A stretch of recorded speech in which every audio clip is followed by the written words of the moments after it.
నమస్తే, నేను journalist Srinivas. Welcome to యూ5 న్యూస్. రాష్ట్రంలో వైఎస్ఆర్ కాంగ్రెస్ పార్టీ రోజు రోజుకు కుదించిపోతుంది. ప్రధానంగా పశ్చిమ గోదావరి జిల్లాలో అయితే మరింత దారుణంగా ఉంది ఆ పార్టీ పరిస్థితి. ఏ ఒక్కరు కూడా సీనియర్ నాయకులు పార్టీ వదిలి వెళ్తున్నా ఆపే ప్రయత్నం చేయలేకపోతున్నారు. అసలు వైఎస్ఆర్ కాంగ్రెస్ పార్టీ నుంచి పార్టీని వెళ్ళిపోతున్న నాయకులు ఎందుకు వెళ్ళిపోతున్నారు?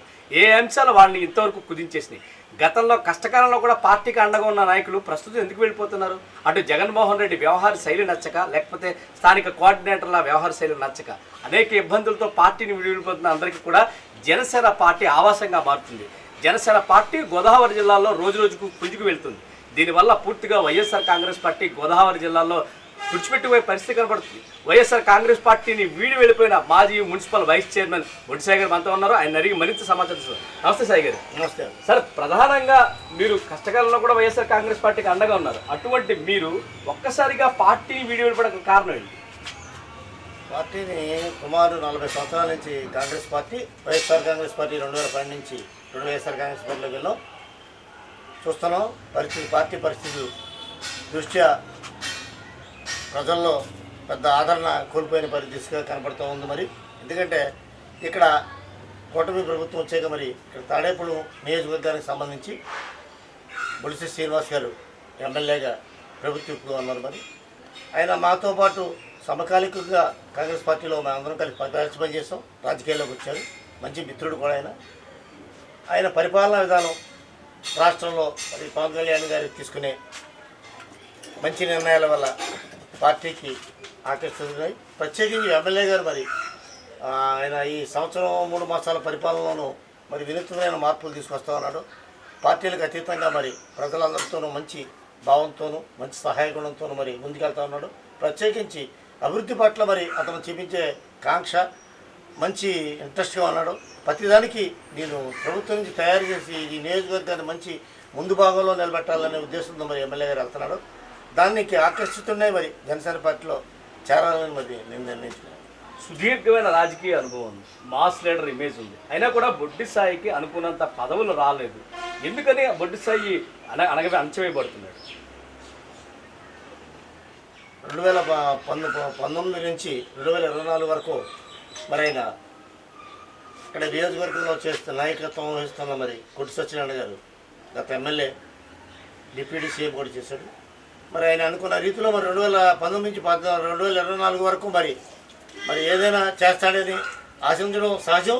కానీ మరి అతను మరి ఆయన విధానం ఏంటనేది మనకి అర్థం కాలేదు. మరి ఎందుకంటే ఆయనకి 2024 వరకు మనకి మనల్ని పెద్ద ఇంట్రెస్ట్గా చూపించలేదు. ఆయన పార్టీలో సీనియర్లు అయ్యండి, పార్టీలో ఉన్నవాళ్ళు అతని దగ్గర ఉన్న ఈ వాళ్ళ వర్గంలో 2-3 ఉన్నాం. అందులో వీళ్ళు ఒకడిని కరిభాస్కరరావు, నేను, ఇంకో ఇతరత్ర 2-3 ఉన్నారు తప్ప ఆయన్ని 1994 రాజకీయాల్లోకి వచ్చినప్పుడు కూడా ఉన్నప్పుడు అప్పటి నుంచి ఆయనతో కూడా ఉన్నవాళ్ళు మేము మాకు సరైన న్యాయం కూడా చేయలేకపోయింది.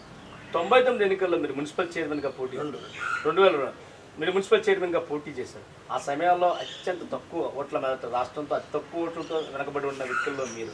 ఎందుకని ఆ పరిణామం ఎందుకు సంబంధించింది? మీకు ప్రత్యర్థిగా ఉన్న వాళ్ళకన్నా మీ పార్టీలో స్వపక్షంలో ఉన్న వాళ్ళే మిమ్మల్ని ఓడించడానికి పెద్ద ఎత్తున ప్రయత్నం చేసే విమర్శ ఉంది. ఇప్పటికీ మీ జీవితంలో అది పెద్ద కుదుపుగా ఉంది. దీని గురించి చెప్పండి సార్. 2000 సంవత్సరంలో కాంగ్రెస్ పార్టీ మరి మ్యాండేట్ ఇవ్వడం చాలా అదృష్టం. ఎందుకంటే 95లో కౌన్సిలర్ అయినాను. 2000 సంవత్సరంలో కాంగ్రెస్ పార్టీ అభ్యర్థిగా తాడేపల్లి మున్సిపాలిటీకి బీసీ రిజర్వేషన్ అయితే దానికి ఇవ్వడం జరిగింది. అప్పుడు మరి ఈ తాడేపల్లిగూడెంలో మరి ఎక్కువ యువత అంతా కూడా నా వైపు ఉన్నారు. మరి ఎట్టి పరిస్థితుల్లో బొడ్డి సాయి గెలుస్తాడు అన్నారు. మరి దానికి పార్టీ పరంగా నేను గెలుస్తాననే నమ్మకం విశ్వాసం కూడా ఉంది. చాలా కసిగా మరి ఎవరో తిరిగినటువంటి విధంగా, అంటే గతంలో తిరిగి ఉండొచ్చు కానీ వాళ్ళకి ధీటుగా మరి నేను ప్రచారంలో కూడా ముందుకెళ్ళాను. నన్ను యూత్, మహిళలు, పెద్దలు అందరూ కూడా సపోర్ట్ చేశారు. అయినప్పటికీ మరి లాస్ట్లో తక్కువ ఓట్లు, మెజార్టీ 1000 ఓట్ల తేడాలో నేను ఓడిపోవడం జరిగింది. మరి వాళ్ళ మరి నాయకత్వం లోపం అనేది ప్రజలు చెప్పడం నావంతా అయితే మరి నేనేదో క్యాండిడేట్ గురించి చెప్పానంటే ఇంకో రకంగా ఉంటుంది. ప్రజలే అతన్ని పార్టీ కొంచెం ఇంట్రెస్ట్ చూపించుంటే బొడ్డి సాయి గెలిచేవాడు. ఆయన కొంచెం పార్టీ సరిగ్గా కోఆపరేషన్ ఇవ్వలేదు అనేది. ఈ పార్టీ నుంచి వేరే వాళ్ళు కూడా పోటీ చేయడం వల్ల వాళ్ళకి పెద్ద ఎత్తున వాళ్ళ ఇంకో ఇండిపెండెంట్గా మనం Congress party rebel candidate Manukonda mark అనే అతను చేశాడు. అతనికి 1600 ఓట్లు వచ్చినాయి. మరి నేను ఓడిపోయింది 1000 ఓట్లు మొత్తంలో. ఆ ఓట్లు కూడా కొద్దిగా కీలకమైంది. తర్వాత మీకు జరిగిన ధర్మిలో మీ వైఎస్ఆర్ కాంగ్రెస్ పార్టీ నుంచి పెద్ద ఎత్తున మీరు మీ భార్య గారు ఇద్దరు కూడా పోటీ చేశారు. ఆర్థికంగా అనేక విధాలుగా ఇబ్బంది పడ్డారు. అంత కుదింపు అంటే ఆర్థిక పరిస్థితిని ఒక్కసారిగా బొడ్డుసాయిని ఒక మలుపు తిప్పిందనే పరిస్థితి పెద్ద ఎత్తున ప్రచారం జరిగింది. ఏంటండి ఆ పరిస్థితి? అది వాస్తవం. ఎందుకంటే వాళ్ళ 2014 రాజశేఖర రెడ్డి గారు చనిపోయాక వైఎస్ఆర్ కాంగ్రెస్ పార్టీ 2009లో ఆయన జగన్మోహన్ రెడ్డి గారు ప్రారంభించడం, పార్టీ మీద ఉన్న అభిమానంతో కాంగ్రెస్ పార్టీలో ఉన్న మేము వైఎస్ రాజశేఖర రెడ్డి గారి అభిమానులు, వైఎస్ రాజశేఖర రెడ్డి గారి కుమారుడు వైఎస్ఆర్ కాంగ్రెస్ పార్టీ స్థాపిస్తే ఆ పార్టీలో 2012లో వెళ్ళాం. ఇక్కడ సమన్వయకర్త మరి తాటుగోపి గారి నాయకత్వంలో మేము వాళ్ళు 2014 ఎన్నికల్లో కూడా వైఎస్ఆర్సీపీకి బాగా కృషి చేసాం గెలుపుకి. మరి దురదృష్టవశాత్తు అప్పుడు మన 2014లో గవర్నమెంట్ రాలేదు, మన వైఎస్ఆర్ కాంగ్రెస్ పార్టీ ఓడిపోయింది. మరి వాళ్ళ మరి పార్టీలో మన స్థాయికి మించి ఎక్కువ డబ్బులు ఖర్చు పెట్టి ₹1 కోటి పైగా ఖర్చు పెట్టారు వాస్తవం. దాని తర్వాత మీరు 2019 ఎన్నికల్లో చాలా కీలకమైన భూమికి పోషించారు. తర్వాత ఇప్పుడు చాలా కీలకమైన పరిస్థితుల్లో పార్టీని వీడియో తెచ్చారు. జనసేన నుంచి ఏం ఆశించి మీరు పార్టీలో? ఏమీ ఆశించగలరు. జనసేన పార్టీకి కేవలం ఎమ్మెల్యే బొలిశెట్టి శ్రీనివాస్ మీద ఇంట్రెస్ట్తో వెళ్తున్నాను. ఎందుకంటే ఆయన విధానం బాగుంది. ఎందుకంటే ఆయన పరిపాలన ఈ సంవత్సరం 3 మాసాలు సుమారు అయింది. పరిపాలనలో కార్యకర్తలన్నా ఎవరైనా ఆపదలు ఉన్నారని ఆయన దానగుణం అనేది కనపడుతుంది. అది నా ముఖ్యమైన రాజకీయ నాయకుడు ఉండవలసిన లక్షణం, మొదటి లక్షణం అది. ఎందుకంటే ప్రజల పట్ల ప్రేమతో స్పందించే గుణం అనేది మరి నాయకుడికి ఉండాలి. ఆ గుణం అతను కనపడుతుంది. అతను వ్యాపారం వాళ్ళకు వేత్తగా మరి వ్యాపారంలో బాగా డబ్బులు సంపాదించుకుంటూ తను సంపాదించుకున్న వ్యాపారంలో దాచుకొని ఇంకా ఆస్తులు పెంచి కూడా చూస్తారు మిగతా వాళ్ళు. కానీ అలా కాదు, దాతృత్వం అనేది కనపడుతుంది. ఆయన దగ్గర 1,00,000, 2 లక్షలు, 5 లక్షల లాగా చేతికి ఎంపిక లేకుండా ఎవరికైనా బాధల్లో ఉన్నారంటే శాస్త్రాలు మరి భగవంతుడు ఆ మంచి గుణం ఇచ్చినందుకు మరి ఆయన్ని అభినందిస్తూ ఆయన మీద ఇంట్రెస్ట్ కొలిది మాత్రమే నేను జనసేన పార్టీ అనేది కేవలం ప్రస్తుతం ఈ వేవ్ వల్ల బలపడిన పార్టీయే కానీ క్షేత్రస్థాయిలో ఏమాత్రం బలం లేని పార్టీకి కనబడుతుంది. అంటే ఆడుకుండే యువత మినహా కొన్ని వర్గాల నుంచి ఇంకా ఆ పార్టీకి ఆదరణ లభించలేదు. వైఎస్ఆర్ కాంగ్రెస్ పార్టీ ఇప్పటికీ ఒక పెద్ద ఓటు బ్యాంక్ కలిగిన పార్టీ. ఇప్పటికి ఓడిపోయినప్పటికీ 40% ఓడిపోయింది. ఆ పార్టీని ఓడి ఈ పార్టీకి రావడం ఎలా జస్టిఫై చేసుకోవచ్చంట? జనసేన పార్టీ స్థాపించే నాటికి 2014లో పోటీ చేసినప్పుడు మరి 2019 వరకు జనసేన పార్టీ ఓటు బ్యాంక్ చూస్తే బాగా తక్కువ పర్సెంటేజ్ ఉంది. ఆ పర్సెంటేజ్ని 2019 వరకు 19 ఎలక్షన్లో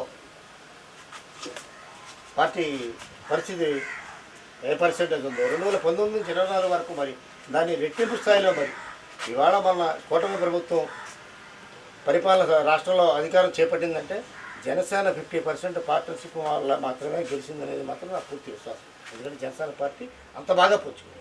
పవన్ కళ్యాణ్ సంబంధించి ఆయన వ్యవహార శైలిపైన అనేక విమర్శలు ఉంటాయి. పార్టిని పట్టించుకోవడం ప్రతి నాయకుడి మీద విమర్శలు ఉంటాయి. జగన్మోహన్ రెడ్డి మీద ఉంటాయి, ఇటేమో చంద్రబాబు మీద ఉంటాయి, ఇటు బాగుంటుంది ఏమో. ఈ విమర్శలు ప్రతిపక్షంలో ఉన్న వాళ్ళు విమర్శలు చేయడం అనేది సహజం. దాన్ని అడ్జస్ట్ చేసుకుంటూ మాకు దానికి కిప్పు కొడుతూ తన పార్టీని బలోపేతం చేసుకుంటూ నాయకులు ఉండాలి. అలాగే పవన్ కళ్యాణ్ మాత్రం సక్సెస్ అయ్యింది. వైఎస్ఆర్ కాంగ్రెస్ పార్టీ మీ పార్టీ విడివి వెళ్ళిపోయిన తర్వాత మీ మీద ప్రధానంగా విమర్శిస్తున్న విమర్శలు ప్రైవేటు కార్యక్రమాలకి ప్రైవేటు దందాల కోసం మాత్రమే బొడ్డుసాయి వైసీపీని వదిలాడు. ఇప్పటివరకు నేడగరించిన పార్టీని కొమ్మలు కొట్టేసి వెళ్ళిపోతున్నాడు అనేది మీ మీద వాదం. మీతో పాటు మీ సామాజిక వర్గాన్ని కూడా పెద్ద ఎత్తున ఆ పార్టీ వైపు తరలిస్తున్నారని ఆ పార్టీ అభియోగం. దీనికి మీ సమాధానం? రాజకీయాల్లోకి వచ్చిన ప్రత్యక్ష రాజకీయాల్లోకి 30 సంవత్సరాలు అయింది. 30 సంవత్సరాల నుంచి ప్రత్యక్ష రాజకీయాల్లోకి రావడం జరిగింది. నిజాయితీ నాయకులు తాడేపురం నియోజకవర్గంలో చాలామంది ఉండొచ్చు. అందులో మొదటి స్థానంలో బొడ్డుసాయి ఉన్నాడు అనేది మాత్రం వాస్తవం. ఎందుకంటే ఎక్కడ నేను కౌన్సిలర్ స్థాయి నుంచి యూత్ కాంగ్రెస్ ప్రెసిడెంట్ చేశాను, టౌన్ కాంగ్రెస్లో ఉన్నాను, YSR Congress party town president చేశాను, చైర్మన్ కంటెస్ట్ చేశాను, బీసీ సంఘం ప్రెసిడెంట్ చేశాను, వెలమ సంఘం ప్రెసిడెంట్ చేశాను, సోషల్ వెల్ఫేర్స్లో గౌరవాధ్యక్షుడిగా చాలా సంస్థల్లో నేను ఉన్నాను. తాడేపల్లిగూడెంలో గొప్ప గుర్తింపు బొడ్డుసాయికి. ఎందుకంటే అతను నిజాయితీపరుడు, చక్కగా అందరితోనూ చక్కగా మంచిగా ఉంటాడు.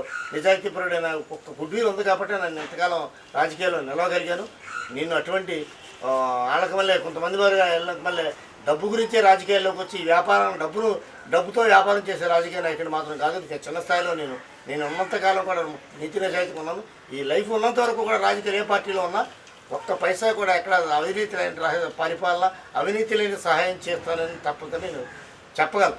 తాడేపల్లిగూడెం ప్రజలు మీ పట్ల అనేక అంటే మీ పట్ల చాలా సానుభూతి ఉంటుంది, మీరంటే ఒక దయాగుణం ఉంటుంది, మీరంటే చాలా అభిమానం ఉంటుంది. అటువంటి బొడ్డిసాయి భవిష్యత్ కాలంలో ఏదైనా ఒక ఉన్నత పదవికి చేరుకునే అవకాశం కనపడుతుందా? బొడ్డిసాయి ఆలోచన విధానాల ఉందా? పార్టీకి మారినంత మాత్రం పార్టీలో పదవులు ఆశించి మాత్రం కాదు. పార్టీలు వచ్చే వేగం ఉంటే వస్తుంది, రానప్పుడు కూడా నేను దాన్ని ఏమి స్ఫూర్తిగా తీసుకుంటాను తప్ప నేను పార్టీకి జనసేన పార్టీకి ఆకర్షితున్న నేను ఎమ్మెల్యే గారి ద్వారాగా కొలిసిస్తాను. మిత్రుడైనా నాకు 40 సంవత్సరాల నుంచి మిత్రుడు, ఆయనకి నాకు మంచి పరిచయం ఉంది. ఆయన గురించి ప్రజలు నేను రావచ్చు రాకపోవచ్చు, రాకపోయినా పెద్దలు ఇందులో ఇబ్బంది పడే పరిస్థితి. పార్టీకి మాత్రం సేవ చేస్తాం. చివరిగా స్థానిక సంస్థల ఎన్నికలకు సంబంధించి జనసేన పార్టీకి తాడేపల్లిగూడెం పట్టణంలో బొడ్డిసాయి నాయకత్వం వహిస్తున్నారని పెద్ద ఎత్తున ప్రచారం చేస్తుంది. అంటే స్థానిక సంస్థలను ముందు నడిపించే అవకాశం ఉందా, అసలు నడిపించే ఆలోచన? తప్పనిసరిగా ఏ ఎలక్షన్ వచ్చినా ముందు ఏ ఎలక్షన్ వచ్చినా జనసేన పార్టీకి బలోపేతం చేయడానికి, జనసేన గెలిపించడానికి, గెలుపుకి నా వంతు 100% నా కృషి ఉంది తప్పనిసరిగా.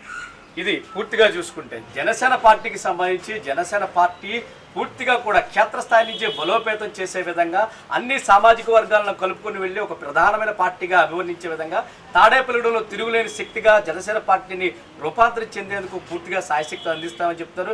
ఎటువంటి పదవులు ఆశించలేదు, కేవలం ఎమ్మెల్యే చేస్తున్న సేవా దృక్పథం, సేవా తత్పరతనే నన్ను ఆకర్షించింది. అందుకే పార్టీని విడుదల తప్పితే వైఎస్ఆర్ కాంగ్రెస్ పార్టీకి సంబంధించి ఎటువంటి విమర్శలు చేసే ఆలోచన కూడా తనకు లేదు. వైఎస్ఆర్ కాంగ్రెస్ పార్టీ మునిగిపోతున్నట్టు నావ, అటువంటి నావలో ప్రయాణం చేయడం ఇష్టం లేక జనసేన పార్టీని ఆకర్షించేది తప్పితే ఎటువంటి పదవులు ఆశించి కాదు. రానున్న స్థానిక సంస్థల ఎన్నికలకు సంబంధించి అత్యంత కీలకమైన భూమికి పోషించేందుకు ప్రధానంగా అన్ని వర్గాలను కలుపుకుని వెళ్లే విధంగా తనకున్న చరిష్మాని, తనకున్న ఇమేజ్ని ముందుకు పెట్టి ఖచ్చితంగా తాడేపల్లిగూడెం మున్సిపాలిటీపై జనసేన జెండా రెపరెపలాడేందుకు తన సాయశక్తిలా కృషి చేస్తానని బొడ్డిసాయి మనతో చెప్తున్నారు. ఇది ప్రస్తుతం పశ్చిమ గోదావరి జిల్లాలోని రాజకీయ పరిస్థితి.